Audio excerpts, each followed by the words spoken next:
more complex. So let's do 3 plus 4 times 5 should be 23. Just to show that it actually gets the precedence right. Even if you switch the operands, multiplication is higher than the addition, and so on. And we can do the same sorts of things that I did earlier. We want to see the parse tree, 3 plus 4 times 5, like so. A bit longer because there's quite a bit more going on here.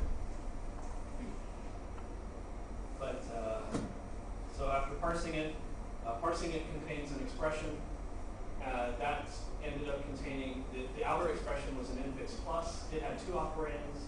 The first operand was a 3. The second operand was itself an expression consisting of a multiplication that had 2 operands. It had 2 operands, one of which was a 4 and the other one was a 5. So parsing is built in as well. And all of the other things that we have.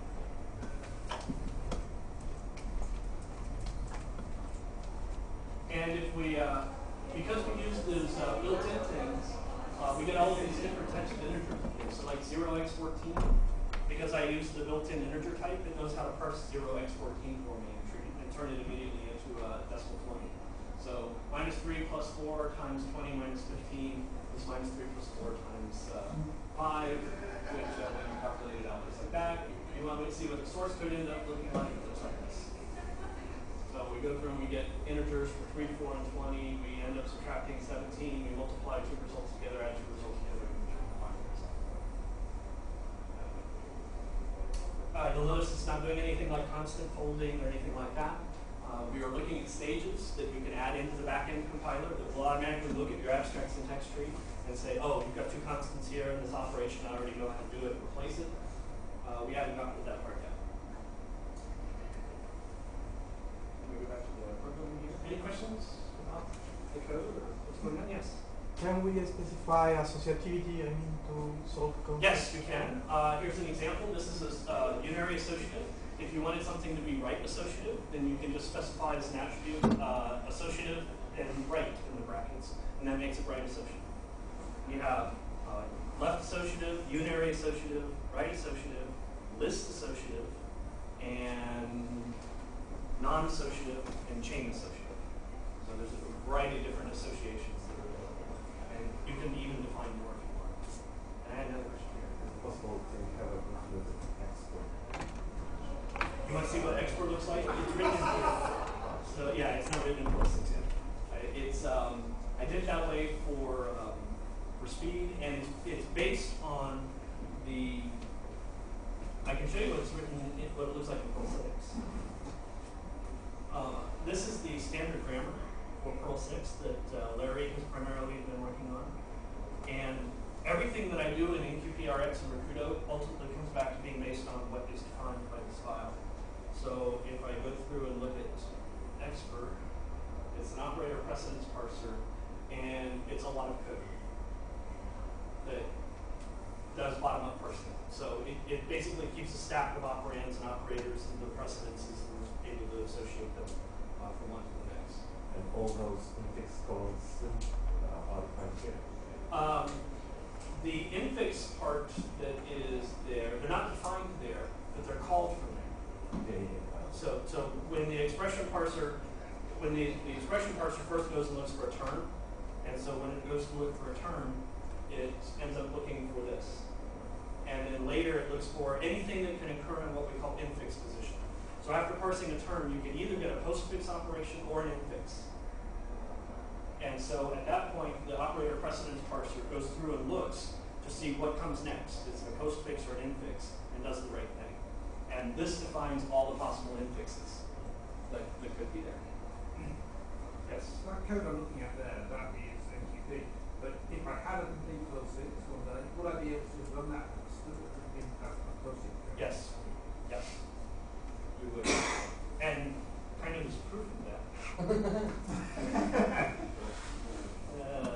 Infix colon sim, let's start. That's the way it's defined in the standard grammar. Token infix star sim, and then Larry is doing a capture interpolation here instead of a constant value.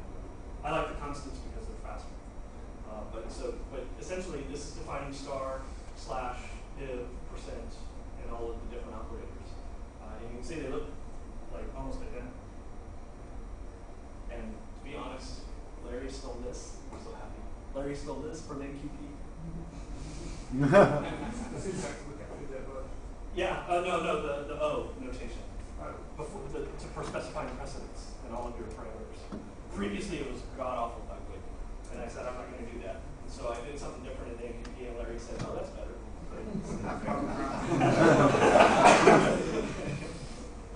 So it was really pretty ugly. Any other questions? Yes, I'm fine. So that's inside the O. Yeah, I have it as a string. I have it as a string. Strings are much faster to index than interpolating a hash. It's much quicker for me to do something with a string. So what happens is this string ends up being a lookup into a cache that has the hash already created. But if I have the other form where I actually interpolate the hash, what ends up happening is this has to create a capture object, which then gets passed into a call, which then gets unpacked into something else, and it's really slow. So a string I can cache much quicker than I could a capture object. And so I did it that way. But it is a string. And that is still valid in those. Yeah, it would still be valid full 6.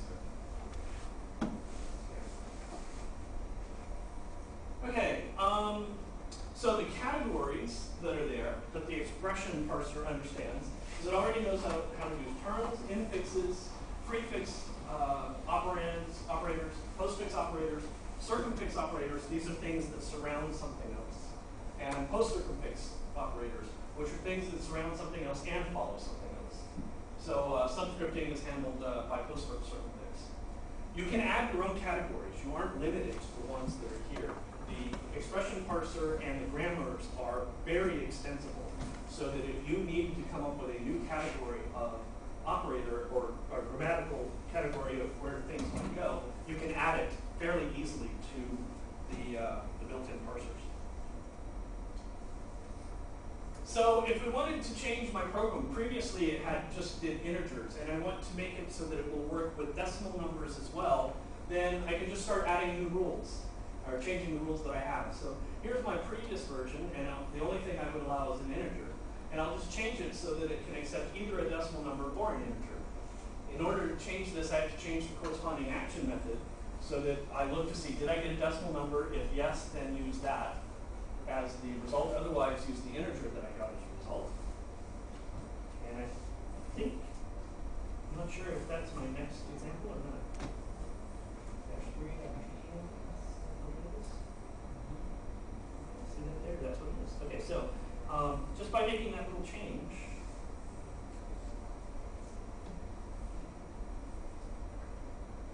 then it should work for decimal numbers as well. And I didn't have to write the floating point conversion things, which is a pain. I get those for free. That's pretty nice. Inside of, whenever we're writing code in NQP, there are many times that there'll be an operation that the virtual machine, parent in this case, will provide that NQP doesn't have an operator for. And so there's a syntax that allows you to go directly to the virtual machine's opcode. And that's by creating a little pseudo namespace, pure : : and it allows you to get directly to the opcode. So for example, there's a opcode that does the equivalent of Perl 5's forward operation. It gives you the code point for a string or character. And so I didn't want to make ORD a keyword in NQP. And I don't want to make a function called ORD and stick it in NQP, because that becomes a runtime library that has to be loaded in order to use programs. So I wanted to be able to get to the opcodes directly, and so we just kind of put pure : : and that's a pseudo namespace that then tells NQP, generate this opcode here immediately. And so it would take this opcode ORD, it would pass the constant A as the operand to that opcode, and the result can then be stored in the scalar. Is there a problem? Where, here? No, it's somebody else. Fine. Oh yeah, there is a colon missing there. You're right, in the assignment. Okay, now I really want to go fix my slides. I'll wait until after this. Yeah. See, the thing is that's the form that works in Rakudo. Kudos. In parent, we often will have an opcode that has many different variants depending on the type of operands you want to supply. So there's a signature suffix that you can add to an opcode to force NQP to coerce the operands into those exact operand types.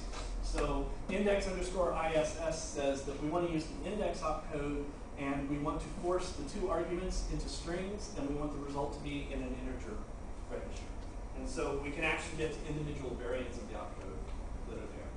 Now, of course, the downside to doing something like this is that if I have peer : : I'm pretty well tying myself to parent.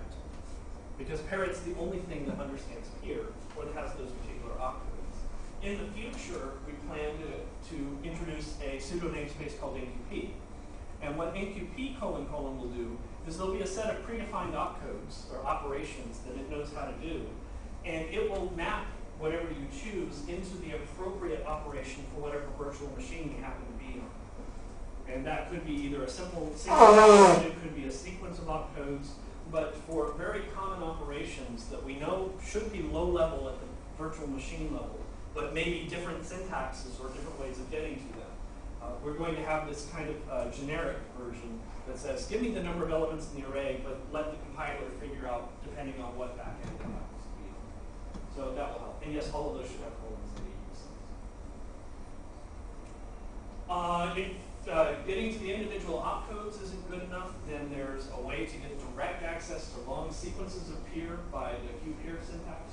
And so what happens is whatever's between the braces here gets embedded directly into the NQP program at that point. So you can get a lot of control for being able to do low-level types of things in your program and still have it embedded where the rest of it is in an NQP script. And there are some places where we use this fairly liberally in NQP and Rakudo, but we're systematically getting rid of them all. And sometimes it's just, when we're prototyping something, sometimes it's easier to just say, stick this peer code in and deal with it from there. And then we'll go back and figure out how we can make it so it's nice to use. Good. Within this peer code, you can use the register 0 through 9 of the banks. They're free for you to use, and NQP guarantees that it won't stomp on them. And you can have the peer code that you return a result by using this little simple %R notation. So this is a way of doing a lexical lookup, a dynamic lexical lookup in peer when you don't have some other way of being able to do it. We started, as of a couple of months ago, including what we call the NQP setting. In Perl 6, the set of built-ins that are available to you is called a setting. And there was enough demand for some built-in functions that I said, okay, we'll create a runtime library for NQP. It's not there by default, you have to load it. But there's one available, and that's called the NQP setting. So it's now bundled with NQP, but you have to explicitly request it. You have to say, I want the NQP setting. And then you get these runtime functions that are available. And they give you things that parent doesn't provide. So it allows you to delete entries from a hash, check to see if an entry exists, things like that aren't available as methods on the parent default object. So this adds them to it. It gives you the ability to do global search and replace using regexes. You can start from a file and so on. The setting itself is written in NQP, so that it will be easily extended to other things as well. So just to summarize what all is in NQP, there's a compiler. So NQP has a compiler that compiles NQP programs. It has a Perl 6 regex engine built into it that is usable for doing regexes in NQP, and it's also retargetable so other high-level languages can use it. It comes with a bunch of base libraries and grammars, so if you want to define and create your own compiler, you don't have to write all the low-level stuff. It gives you a nice intermediate place to start for customizing. And we have this thing called the NQP setting. Where we're going next, the first thing and the most important thing I think we'll be working on is to target more virtual machine backends. For the last 10 months that NQP has been in existence, it's had one purpose and one purpose only, which is to get us to Rakudo Star. That was its primary role was to be an engine on which we could write Rakudo Star and get that working. Now that we have